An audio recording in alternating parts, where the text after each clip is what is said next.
Hello everyone, welcome to English Wale. Keep learning with us. In this video, we are learning future tense. Future indefinite tense गा गी गे। जब भी कोई sentence में verb यानी कि क्रिया गा गी गे पर ख़त्म होती है तो वह सेंटेंस होता है फ्यूचर इंडेफिनिट टेंस का सेंटेंस। इस टेंस के सेंटेंस को बनाने के लिए आपको दिए हुए स्ट्रक्चर को फॉलो करना पड़ेगा। सबसे पहले यूज़ होगा सब्जेक्ट, देन आप यूज़ करेंगे विल, आफ्टर दैट आप यूज़ करेंगे वर्ब फर्स्ट फॉर्मेशन, देन आप यूज़ करेंगे ऑब्जेक्ट। पहला सेंटेंस पढ़िए दोस्तों, हम वहाँ जाएंगे। यहाँ पर हम किसी काम को डेफिनेटली करेंगे, हम वहाँ जाएंगे। तो अकॉर्डिंग टू स्ट्रक्चर आप सेंटेंस बनाएंगे, वी विल गो देयर। मैं आपसे कल मिलूँगा, I will meet you tomorrow. हम अंग्रेज़ी बोलेंगे, वी विल स्पीक इंग्लिश। मैं आपको दो सेंटेंस दे रहा हूँ, आप उन्हें कोशिश कीजिए इंग्लिश में ट्रांसलेट करने की। पहला सेंटेंस है वह खाना खाएगा। आंसर है दोस्तों he will eat food. Next sentence है आपका मैं अंग्रेज़ी बोलूँगा। आंसर है दोस्तों I will speak English. Future continuous tense रहा होगा, रही होगी, रहे होंगे। फ्यूचर में कोई काम हो रहा होगा। सबसे पहले स्ट्रक्चर समझते हैं, देन हम एग्जांपल्स देखेंगे।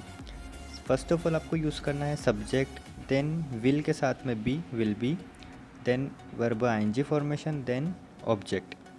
एग्जांपल देखिए, कल हम नाच रहे होंगे, हम कल नाच रहे होंगे। जैसे मान लीजिए आपको कल शादी में जाना है और आप अभी आपके फ्रेंड को बोल रहे हो कल हम नाच रहे होंगे, तो आप बोलेंगे we will be dancing tomorrow. कल बारिश हो रही होगी, it will be raining tomorrow. मतलब साफ है दोस्तों, कोई काम फ्यूचर में हो रहा होगा किसी के द्वारा। आपको बोलना है मैं खाना बना रहा होगा, I will be cooking food.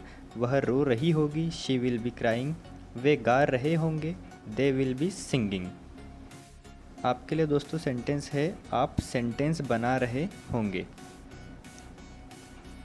Answer है दोस्तों you will be making sentence. Future perfect tense चुका होगा, चुकी होगी, चुके होंगे, लिया होगा। पहले हम इसका स्ट्रक्चर देख लेते हैं, एग्जाम्पल के थ्रू आप इजीली समझ जाएंगे।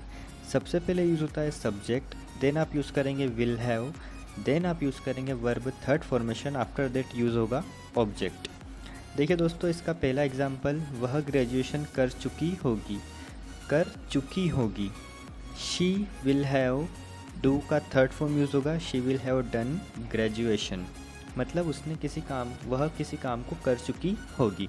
वे जा चुके होंगे, they will have gone. Examples मैं आपको और बता देता हूँ, जैसे मेरे पापा ने मेरा फ़ोन चेक कर लिया होगा, उसने मुझे देख लिया होगा, उसने कपड़े धो लिए होंगे, या वह वहाँ जा चुका होगा, वे मेरे घर पहुंच चुके होंगे। ये सारे एग्जाम्पल है फ्यूचर परफेक्ट टेंस के। अब मैं आपको एक सेंटेंस दे रहा हूँ, आप उसे ट्राई कीजिए इंग्लिश में ट्रांसलेट करने को। सेंटेंस है दोस्तों आपके लिए वह स्कूल जा चुका होगा। आंसर है दोस्तों he will have gone to school. Future perfect continuous tense दोस्तों थोड़ी देर पहले आपने रहा होगा, रही होंगी, रहे होंगे मतलब फ्यूचर कॉन्टिन्यूस टेंस समझा था। लेकिन उसी सेंटेंस में, उसी टेंस के सेंटेंस में अगर हम एक टाइम को ऐड कर देते हैं तो वह सेंटेंस बन जाता है future perfect continuous tense. Example पहले हम देख लेते हैं, वह 2 घंटे से काम कर रहा होगा। यहाँ पर अगर मैं सिर्फ इतना बोलता हूँ कि वह काम कर रहा होगा तो ये सेंटेंस होता है फ्यूचर कॉन्टिन्यूस टेंस का। लेकिन यहाँ पर 2 घंटे से मैं बोल रहा हूँ कि एक टाइम है उस सेंटेंस में, वह 2 घंटे से काम कर रहा होगा। इसका सेंटेंस बनेगा he will have been working for 2 hours. Structure इसका बनता है subject, will have been, verb ING formation, then object. After that आप यूज़ करेंगे फ्रॉम या फिर for plus time. Last example है वह सोमवार से पढ़ाई कर रहा होगा। He will have been studying from Monday, he will have been studying from Monday.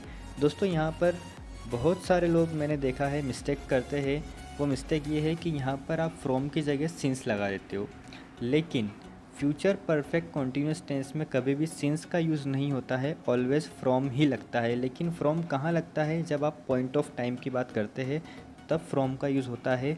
Otherwise अगर आप पीरियड ऑफ टाइम की बात करेंगे तो वहाँ पर फॉर का ही यूज़ होगा। Done. Thank you so much. Thank you so much friends for watching this video. Keep learning with us.